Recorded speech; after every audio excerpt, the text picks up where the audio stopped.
since I haven't really been to any major comedy shows, I pretty much use people cue. So I started watching people like Herb Brown. Mistake. And Oriel. I decided not to do things that way.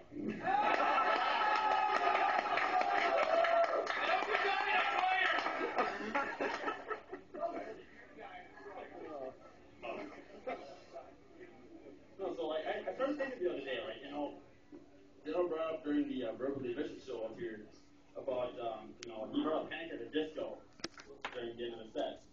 And I started thinking about that, and I thought, you know, bands with those kinds of bands, they write songs with like statements for names, like entire sentences.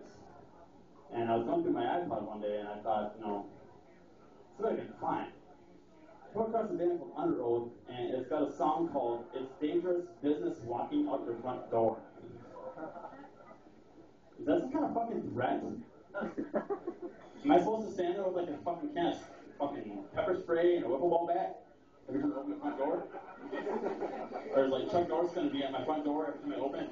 It's dangerous business!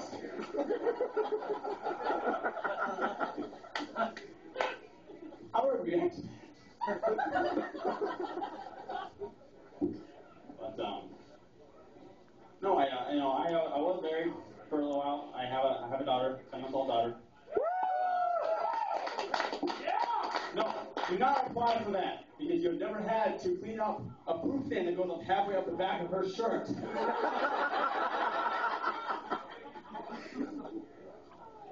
So one day I went over to see my daughter. I'm hanging out in the living room with ex-father-in-law or whatever. We're sitting there playing PS2, you know, playing some Monopoly or whatever. And she comes in carrying the girl like this. You can have her, she says. I take her, and I go, cool. I hold her up and I play with her, whatever. And I look back. It looks like a racing stripe on the back of her fucking shirt. I open it up.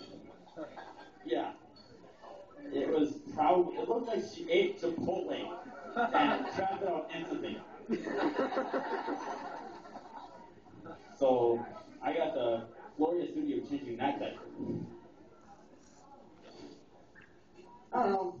You know, I've got a couple, you know, weird friends. This one buddy in particular, you know, I've known him for quite a few years.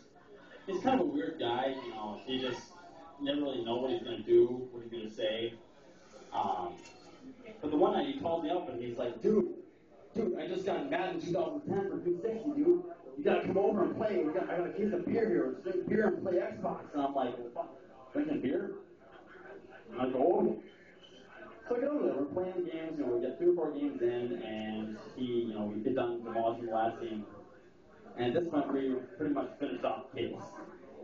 And he looks over at me and he goes, dude, if you went camping with somebody and your asshole hurt like hell, would you tell anybody?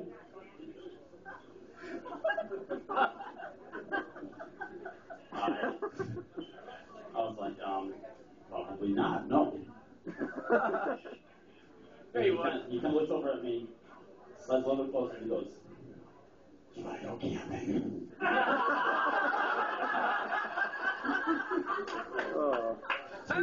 Two days later, I sold my tent.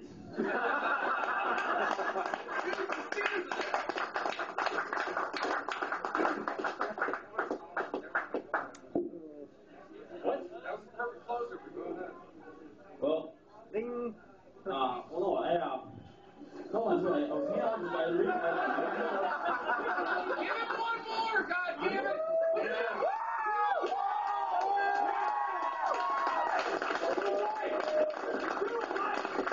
So, I mentioned earlier that I was married and divorced. It took me a while, but I finally started getting into the dating game recently. And I was hanging out with this chick, a couple days in, we're sitting on the couch, making out downstairs, and, shit's going down, and then she stops, and she kind of looks at me, and I'm like, what's going on? And she kind of looks at me, and she's like, no, she's kind of crazy. I'm like, fuck, you might as well tell me, and I'll be damn interested. And she kind of looked at me and she just goes, I love you. Oh. This is the second night we're hanging out. And she busts out the L word. To which I replied, the whore does not fall far from the whore tree. That's my time, guys. Thanks very much.